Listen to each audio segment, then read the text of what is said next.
you know what? Lokohan na to ah. Lord, tagalin mo na ako dito. Lokohan na to. Okay. But you know what guys? God started love. Okay, that's clear. God initiated love. He authorized love. And if you take away the author of love, malilito kang gamitin yung love. Do you agree? Kasi, you know what, di ba? Dapat, you know eh. So, if God initiated it, di ba dapat tiyatanong mo siya? Alam mo yun, Lord, ano ba ito naramdaman ko? Kunyari, wala siya sagot sa'yo habang nagpe-pray ka. Kasi may mga ibang young people, Lord, ano bang, tulungan mo ako sa feelings ko, tapos may madi-discover silang verses, di ba? Lord, ano na ba? Siya na ba talaga? Lord, si Shirley na ba talaga? Lord, si Shirley. Yung sa may Bible, Shirley, I tell that to you. Okay, Lord, siya na ba? Okay, alam mo yun. Hindi ganun. Okay, hanapin. Alam mo gawin mo, mag-ask ka. Okay. Kasi minsan, yung mga philosophy natin, love is blind. So may mga hindi ka nakikita na nakikita na iba. Ano ba to? Sister, so tingin mo tong lalaki na to? Okay, itong lalaki to, okay ba kami? Okay, love ko ba siya talaga? Sabihin mo sa hindi ka. Adik yun eh. Okay, abuse ka lang yan. Pero mahal niya ako eh. Okay lang na sampal niya ako. Alam mo yan, i-ask mo si God. Yeah. And mag-ask ka ng mga tao na godly. Yeah. Kasi nakikita nila yung mga things na hindi mo nakikita. Would you agree with me? Come on. So involving God in your love life. And then that will make you, which is my second question, does it make you bond with God? Ito bang love mo, napapalapit ka lalo kay God or napapalayo? Pag gusto natin, okay, bonding tayo, quality time, para ma-develop. Okay, for those hindi na estudyante, like for example, may mga young professional dito, di ba, bro, di ba? So, alamin mo, or whatever, yung love mo ba yun, kahit hindi kayo, kahit yung may nararamdaman ka, napapalapit ka ba kay God, o napapalayo? Are you getting closer to God? Are you being in love more kay God? Di ba? Are you getting, does it make you stick more with God? Kasi baka mamaya, imbis na palapit ka, palayo ka. Kasi maraming lies sa paligid natin. Alam mo yun, na-experience ko ito before, nung college ako eh. Sa FEU, Lord, mahal niya ako, mahal ko siya. Lord, magpaplano kami, walang mangyayari sa amin, basta papaksaw siya, ako siya yung magiging unang kiss ko, alam mo yung mga ganon? Tapos, okay lang naman, Lord, na kasama ko sila sa small group, mga gano'n. Tapos, nung lalakad kami, tumama yung kamay niya sa kamay ko. Lord, tumama yung kamay! Hindi ko alam gagawin ko! Nanginginig ka na. Alam mo yun? Something like that. So, ingat. So, I'm saying, yung relationship ba na yun, or yung feeling na yun, yung love mo na yun, nagiging closer ka ba kay Jesus? Yeah. Wow. So, kaya tayo nagkakaproblema because, first of all, like this. Let me give you a practical way to see it. Yung love ba na yun, nagiging insecure ka lalo? Nakita mo, may kasamang iba? Ang pangit ko ba? Hindi naman may itsura niyan. Magkasama lang eh. Wala namang intention yung tao eh. Okay, di ba, alam mo yun, hindi ka lang napansin. Selos ka na agad. Okay?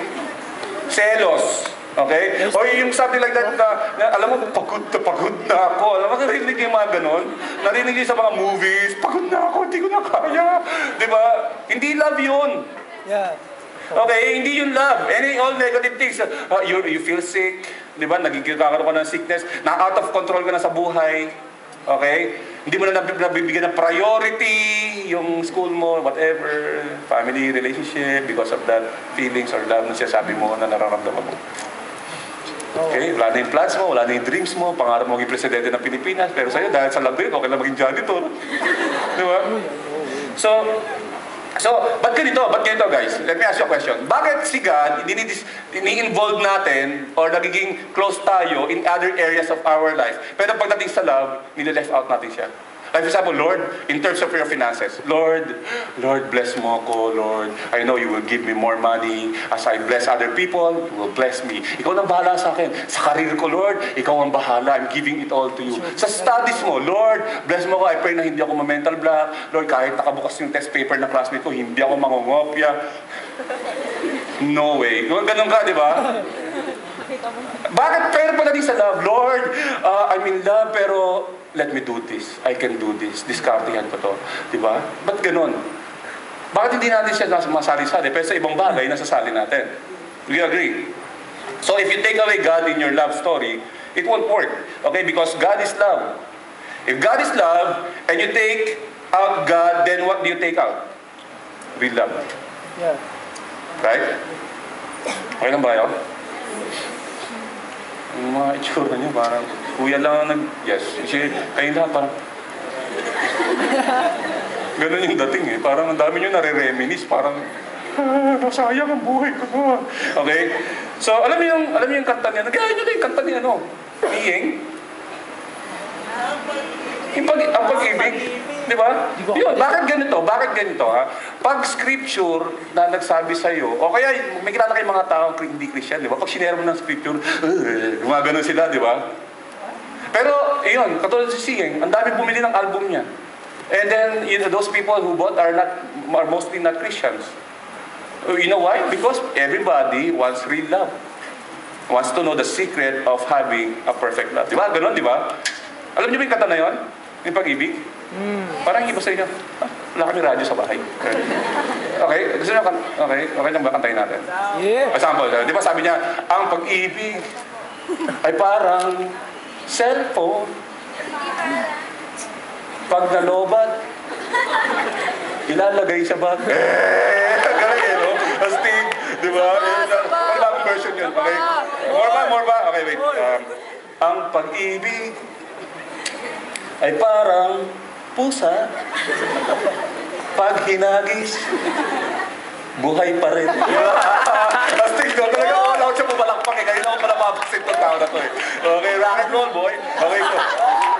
So, sabay. Okay, sabay. Dapat dito. Ang pag-ibig ay parang pagkain.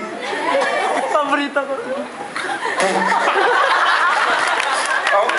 Parang pagkain. Pag kinain, ilalabas mo rin. Galing. Sabi nito, 1 Corinthians 13:4-7, love is patient. Love is kind.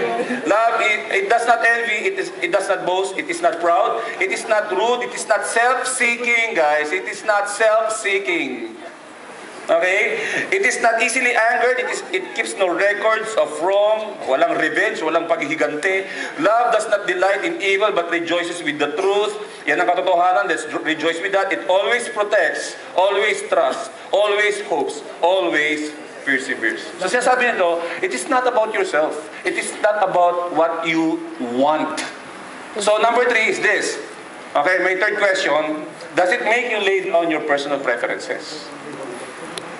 Does it make you lay down your personal preferences? Okay? Kasi may mga kanya-kanya tayong preferences eh. Pero, mahal mo pa ba yung tao na yun pag hindi niya nabigay yung yung personal preferences mo? Sabi rito ni 1 John 3:16. This is how we know what love is. Copying from Christ. This is how we know what love is. Jesus Christ laid down His life for us, and we ought to lay down our lives for our brothers. Now, this is just brotherly love lang, Pero, yung pa lang, dapat ganun na eh. Eh, dito lalo na pag mayroon ng romantic, relationship. Mas lalo na. Di ba? So, alam mo yun, it's not just about feelings yung sinasabi ni God dito. Alam mo yan, buti na lang, hindi lang about feelings si Jesus. Kasi kunyari, doon siya sa heaven, ay, love na love ko kayo, feel na feel ko yung mga paghihirap nyo. Sige, lunas kayo dyan. Alam mo yun, hindi siya bumaba. Pero sabi nga rito, it's not, hindi lang feelings, hindi na hihinto sa feelings, but it can start from feelings. Would you agree? So sabi rito, meron ako sinulad dito, feelings, okay, can go to decision, and then can result to action, and produce commitment, which is an everyday thing. And beyond. Okay? Toy Story. Okay? Buzz Lightyear. Parang yan eh. Feeling, decision, action, commitment, and beyond. Di ba? Parang, ganun yun eh. Di ba? So, it can actually start from decision, and then after having a decision, meron ka ng feeling, kasi sabi rito, may kasabihan tayo na motion follows emotion, di ba? Or emotions follow motion, di ba? Oh. Get nyo? Ang bilis, di ba? So, it doesn't matter kung sino mauna, basta ito yung equation nun eh. Okay? So, alam mo yung, it doesn't stop from feelings. Hindi siya parang plastic balloon or balloon. Alam mo yung balloon na maliliit tayo, gagawa tayo gumamela, tapos dikdikin natin, tapos, ganun natin, di ba? Ganun na ganun yung hipan mo, no? Di ba? Di ba? Alam mo yun, yung feelings, pag feelings na, wow, ganda, wow, galing. Pag pumatok na, wala na. Hindi yun, okay? So, ano siya sabi ko? Lay aside personal preferences. Sabi na, Coach, sandali muna, Pastor Robert, ang labo mo eh. Okay? Are you telling me na mahalin ko yung tao na hindi ko gusto? Hindi! Wala naman ako sinabi yung tanong mo ang labo eh. Okay? Wala ako sinabi na mahalin mo yung, okay, yung tao na hindi mo gusto. Daddy, di ba, usapan natin pag nagkaroon ako ng girlfriend, open up ako sa'yo, okay, transparent ako sa'yo. So, Daddy, may girlfriend na ako. Congratulations, anak. Okay, maganda ba siya? Daddy, matalino. Di ba? Hindi, congratulations kung matalino. At least may aangat ka ng taong yan, di ba? Okay? Pero maganda pa siya. Okay, maganda pa siya. Sabi niya, may kotse siya, Daddy. Para madadala niya ako kahit saan. Hindi yun eh. Siyempre, I agree, guys. I agree with you na pag bago ka magmahal ng tao, siyempre, ano yung sa mata mo, di ba? Maganda yun sa paningin mo. Hindi ko sinasabi na pumili ka ng pangit. Pangit sa paningin mo, pero sa atin lahat tayo dito maganda at gwapo, di ba? Yes. Walang pangit sa paningin ng Diyos, pero beauty is in the eyes of the beholder. Pero yun yung sasabi ko. Kailangan, I agree na dapat ang paningin mo or sa isang tao is mabait, gwapo, or macho, di ba? Wow, macho, di ba? So, or mabalambing, matalino, or kakit-akit. Pero, here's my point. Hindi nag-i-stop there. If the basis of your love is only external, then it won't last. Hindi yan tatagal. Hindi mo pwede sabihin, I'm in love with her, I'm in love with him because she's the most beautiful woman in the world and she satisfies my eyes. Hindi eh. It's not gonna last. You know why? Kaya kayo girls, ingat kayo. Kung ina-attract niyo yung mga lalaki based on how you looks and the fineness of your skin, you're in danger. Okay? Yung iaakitin mo siya para mahalin ka, magsusuot ka ng mga shorts na shorts. Short na short. Okay? Alam mo yung mga short na shorts? Yung kulang na lang, makita yung kaluluwa mo. Okay? Wow, mahalin mo ako, ang kinis niya, di ba? Woohoo! Di ba? Bakit hindi? You win the man based on your heart, not based on your skin. Yeah. Come on. Mga lalaki, ganun din kayo. Huwag nyo naman tingnan yung mga babae na parang karne lang na nakasabit sa palengke na wow, fresh na fresh, akin to. Di ba? Hindi ganun eh. Alam niyo bakit? Kasi darating araw, magiging kikiam din yun. Kukulukot din yun. Pero, so, kung ang love mo nagsimula sa external, Kikiam? to tell you that, okay? Okay? Ang mangyayari no, pag dumating yung time na yun, wala na. Mawala yung feelings mo. Diba? So, it doesn't stop there talaga. Sana dating ang time na yung tao na mamahalin mo, yung pag-ibig na yun, na meron ka, kahit yung bagay na hinahanap sa tao ay wala, hindi ka hihinto. Kasi love is a decision, sa commitment, sa action. Okay? So, it's laying down your personal preferences. So, paano ginawa ni Jesus dito? No? Romans 5:8 again. Sabi niya, but God demonstrates His own love for us in this. While we were still sinners, Christ died for us. Look at this, guys. Naghirap si Jesus. Pinako sa cross, okay? Nakatanggap ng sapa, gulpi, okay? Tinik sa ulo, okay? Hirap, okay? Lahat na, tinanggap niya para sa'yo. Tinanggap na yon para sa'yo without even expecting anything from you. What kind of love is that? Yung papakahirap siya tapos knowing na hindi lahat ng tao sa buong mundo iibig sa kanya. Wala akong pakialam, basta pinako ako, okay, mahal ko kayo, and mahalin mo ako o hindi, mahal pa rin kita. Dito pa rin ako. Yun yung love. And yun yung kailangan natin. Yun yung kailangan natin maintindihan. Because if we have that, then we can give it to the world. this love that we have na. So, tigilan na natin yung mga question na, guys? Tigilan natin yung question na, yung popular question na, how would I know if that is the right person for me? Mali eh. Hindi dapat yun ang question mo. Ang tanungin mo, how would I know if I'm the right person for him or for her? Ako ba yung tamang tao? Para maawa ako naman sa tao. Okay? Itanungin mo yung sarili mo, ikaw ba dapat ang para doon sa tao na yun? Di ba? So, if you learn this, guys, you know what? If you learn how to do this, lalapit yung tao sa'yo. And yung hinahanap mo tunay na pag-ibig, makukuha mo. For example, okay, let me confess to you something before I end. Aside end pala, okay? Nung last Friday, okay, isa yung pianista natin. Kailangan maganda may piano to. Astig tong pianista natin.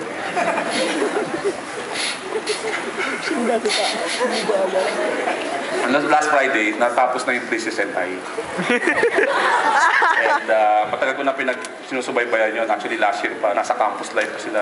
Actually, nagpunta pa lang. Yung simula pa lang. So, sinubaybayan ko. So, sorry to say, to tell this to some of you, no? Pero, Team Jaw ako eh. Okay? So talaga si Jaw eh. So yung ending last week, okay? Last week, pinanood ko siya, and you know what? Naiyak talaga ako.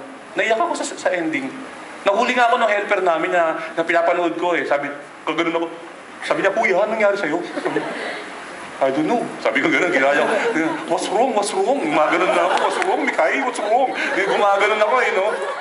So alam mo yun, I don't know if sino rito napanood niyo yun, nanonood kayo Princess and I, sige na, okay kayo ba yan, hindi tayo mga baduy. O sige na, baduy na tayo, pero, we're proud. Diba? Pero, alam mo yung story, no, unang pa lang gusto ko sila na magkatuluyan. Bagay sila, tsaka parehong mabait. Talaga nag-sacrifice talaga to si Jaw. Alam mo, pumunta, iniwan niya yung bansa niya para lang makasama si Mikay. Tapos, develop yung heart niya. Hindi pa siya napapansin ni Mikay. Yung love niya talagang sacrificial and unconditional and all that. And then, to make a long story short, a lot of things happen. Bumalik sila doon sa bansa, nakasama na si Mikay doon sa bansa, na-discover niya na identity niya. Tapos nakasama na rin si Gino na hindi niya alam na Dasyo rin pala si Gino, Prinsipe rin pala si Daniel Padilla. Tapos si Enrique Hill. Actually, naging masama si Enrique Hill because of the mother kay Gretchen, di ba? Naging masama siya. Tapos, ang goal lang kaya siya naging masama kasi gusto niya na matapos yung gera doon sa bansa nila. Yung silangan tsaka kanluran na kaharian. Nakas naman eh, no? Okay? So, sinunod din nanay niya, sabi ng nanay niya, si Hashi Bihati. Alam eh, no? Okay, si Hashi Bihati. Sabi niya, parang pakasalan mo si Mikay para magkaroon ng isang kingdom tayo, tapos papapasatin yung kaharian, magkakaroon tayo ng peace. Okay, dito sa bansa, sa lugar natin. So, sinunod niya yun, para lang sa pagmamahal niya sa bansa, ginawa niya. So, ang ginawa niya, tinakot niya na si Mikay, pag hindi ka mapasakin, ganito mangyayari, okay, mamatay yung tatay mo, something like that. So,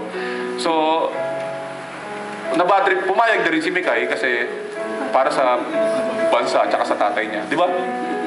And then, one night, yun na yun, yung ending na yun, yung episode na yun, nag-uusap silang dalawa bago yung kinabukasan na yung wedding eh. Sabi ni Dasyo Jaw, okay, kay Mikay, sabi niya, Mikay, pag pinakasalan mo ako, okay, pag tayo na, ikaw yung magiging masayang tao sa buong mundo. Tapos sabi ni Mikay, alam mo, kahit ikasal ako sa'yo, kahit kailan din ako magiging masaya. Sayang ang mga nakaraan. Alam mo yun? So sabi niya, buburay mo na lahat ng mga happy memories natin. So natatameme si Dasyo Jaw. Kinabukasan, wedding na. Naglakad na si Dasyo Jaw. Tapos si Mikay nandun, si Gino nandun. Tapos nandun sila, tapos ikakasal na sila. Biglang hininto niya lahat. Bumalik siya sa tama niya pag-iisip. Tapos tumalikod siya sa mga tao. Sabi niya, hindi natin kailangan gawin to. Pwede natin tayo magkaisa na hindi kailangan gawin to. So parang niled go niya na si Mikay. Parang sasabi niya, dahil mahal kita, I'll let you go with that person. Tapos binaril siya ni Hashi Bihati. Sinalo niya yung bala. Tapos sila gano'n. Okay, so gano'n yung nangyari. Di ba? So, you know what's the ending? Ito yung pinakamasakit eh. Alam niyo pala yung Princess and I, kasi ang tagal-tagal natin dinidiscover kung sino yung I, no? Doon sa mga hindi nanonood, sorry okay? Yung pala, yung I na yun, si Enrique Hill. kinikwento niya yung story ng Chris, kinikwento niya sa tao, sa mga bata, yung everything that happened. Sabi niya sa mga bata, dahil sa kanya, natuto ko magmahal, natuto ko magpatawad, at natuto ko umibig. Tapos, sabi niya sa mga bata, the end na no? Sige, magmasa kayo. Tapos, ending niya, tumalikod siya sa camera, tapos napagano na lang siya. And nakangiti siya. Alam mo, nakangiti siya, pero ako, deep inside, sobrang naawa ako dun sa tao. Talagang dalang-dala ako, inis na inis ako sa direktor. Kung sino man gumawa nun, alam mo, bakit hindi siya? Alam mo yun? Naiyak talaga ako. Kasi alam niyo bakit? Naramdaman ko yung naramdaman niya nagpakalbo na siya, naging monk na siya eh. Forever na siya single. Kumbaga naging priest siya eh. So parang okay lang sa kanya na forever maging single. Basta yung pagmamahal niya, although hindi niya makukuha, yung love niya from a distance, hindi niya makukuha kahit kailan, pero mahal niya yung tao. Sakit nun. Pero, sa perfect illustration sa ginawa ni Jesus. Kahit hindi ka mapasa kanya, ang importante for Him, binigay niya yung love niya sa iyo. And how? Naramdaman ko yun. Naramdaman ko rin yung nararamdaman ni Jesus pag yung mga tao ayaw sa kanya. Sakit! Pero buti na lang, yung love niya para sa lahat. So, nandito tayo ngayon. Di ba? Dito tayo ngayon. So, palakpakan natin si God. Come on. So, as we end, naman natutunan ako to kay Kuya Ian. Sabi niya rito sa akin kahapon, bakit kaya ganun? Bakit nahihirapan tayo? Kasi, sabi rito, it is not our natural tendency to love. Ganun talaga yung nature ng tao eh. Pinanganak tayong, wala tayong tendency to love. Ang tendency natin to be loved. Gusto natin, mahalin niyo ako, mahalin mo ako, di ba?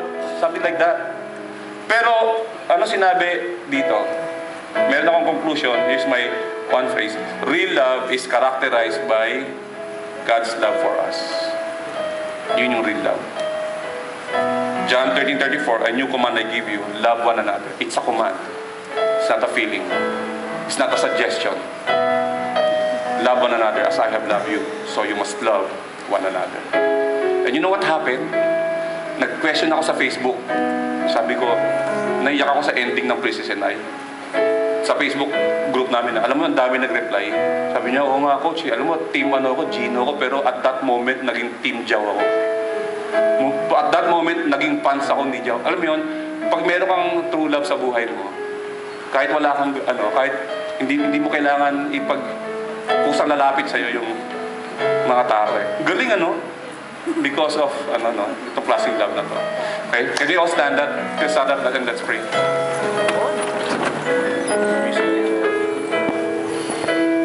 Let's pray. Lord, I thank you God for this moment. Thank you God for this word. Thank you God for using me, for being here. And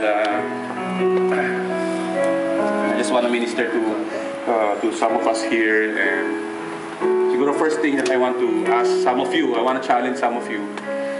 If you're here and yung love na na-experience mo before, or maybe now, or maybe somewhere in time, alam mong hindi galing kay love yun, ay kay God yun. And because of that, napalayo ka kay God. Emotions mo kay God nawala, yung passion mo kay God nawala, napapalayo ka. Alam mo yun, yung feeling mo na dapat si God ang una mo iniisip, pero dahil sa tao na yun, ang una-una mo dadamputin yung cellphone mo. Hindi ka makabasa ng Bible because ilang beses mo inuulit. Kahit yung huyo from that person, wala eh. Kapalayo ka. Dati sasabi mo, Lord, pag naging kami, Lord, isi-serve kita kahit saan mo gusto. Ako mag-a-usher, magpa-PowerPoint, ako na lang pati security guard, and si Kuya Iya, papalitan ko na. Pero na nangyari, hindi ka na makakita rito kasi kailangan mo sunduin, ihatid, di mo na, di ba? So if you're here tonight and you have that kind of experience, I want to challenge you and Lord, I'm sorry. Sabihin mo kay God, diba? Lord, help me. I'm sorry. I need you in my life. Wasted. Bago ako maghihimutok dito because na friendzone ako, I need to know na I need you muna sa buhay ko. napalayo ako sa'yo dahil because of that. Lord, will you pray? So if you're that person, at the count of 3, I want you to raise up your hand and I want to pray for you. 1, if you're that person. You don't have to be afraid, you don't have to be ashamed. This is between you and God. You don't have to mind those people around you. 2, 3, raise up your hand if you're that person. Raise up your hand if you're that person. Dito sa left side, kung meron kang ganong feeling because nabiktima ka ng fake love and you want to go and recover yourself. If you're that person, raise up your hand. Lord, I thank you. Everybody else, sa taas. Lord, I thank you for these people who are raising up their hand. Let me pray for you. Lord, I pray that you will secure them. Lord, I pray that you will take away those insecurities. Yes, maybe they're looking for love around them. Yes, maybe because their hearts are in need of to be loved, and that's given. You created us to be like that. But Lord, I pray, God, na yung need of love na yun, hindi namin kukunin sa tao, kundi sa iyo, Lord God. Lord, we know, God, na pag nakasanggap namin from you, Lord God, we will know that we will be the most happiest person in this world. Lord, I pray that you will forgive us because ang dami naming tinalikuran, ang dami naming binigyan ng excuses, yung mga nagawa naming actions against you. So I pray that you will give us a brand new heart, Lord God, so that we can obey you and follow you again and be passionate with you and be emotional with you, Lord. And we can say with all our hearts, with confidence, that we love you from in the morning and even in the evening. I ask you, Lord God, to heal us. In Jesus' name we pray. Amen.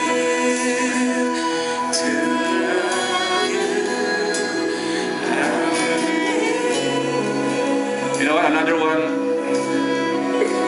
siguro the reason why ganun yung life mo is because wala ka pa relationship kay God. Siguro may mga first timers dito, second time or third time you've been trying to analyze ano ba itong ginagawa nila. You know what, let me tell you this, hindi ka pumapasok sa religion. This is not a religion. What we want you to have is a relationship with Jesus. And your life will be a disaster. Your life, your standard will be a mess kung wala kang relationship kay Jesus. I mean, relationship is yung talagang in love ka sa Kanya, ibang from the beginning of the day to the end of the day. From the beginning of the day to the beginning of the day, siya yung nasa isip mo, siya yung nasa heart mo. Kung hindi ganoon, wala kang relationship kay Christ. Kung hindi mo alam yung love na binigay niya sa'yo, wala kang relationship kay Christ. So what I'm saying right now, I want to challenge you to give your life to Jesus tonight and have a relationship with Him. Paano yun? Lord, I give my life to you. Ganun lang. I give my life to you.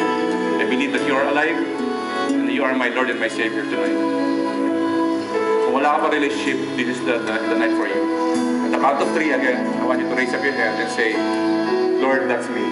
I want you to be in my life. I want to have a relationship with you. 1, 2, 3. Raise up your hand if you're that person. Yes, anybody else? Sa taas, sa gilid, sa gitna. Yes. I saw those hands. Yes, Lord. Anybody else? Anybody else? I want to pray for you. If you're raising up your hand, I want to pray for you. I want to see you face to face. You know, I wanna, give you a fist bump or whatever. Basta I want to pray for you here. If you're raising up your hand, I want you to get out of your place. And I want you to come in front of the stage. And we'll pray together here in front of the stage. You don't have to be shy. Kung may kasama ka, pwede ka magpasama. Just get out of that place. And we'll pray here together. You know, as you come forward, we'll sing this song. You sound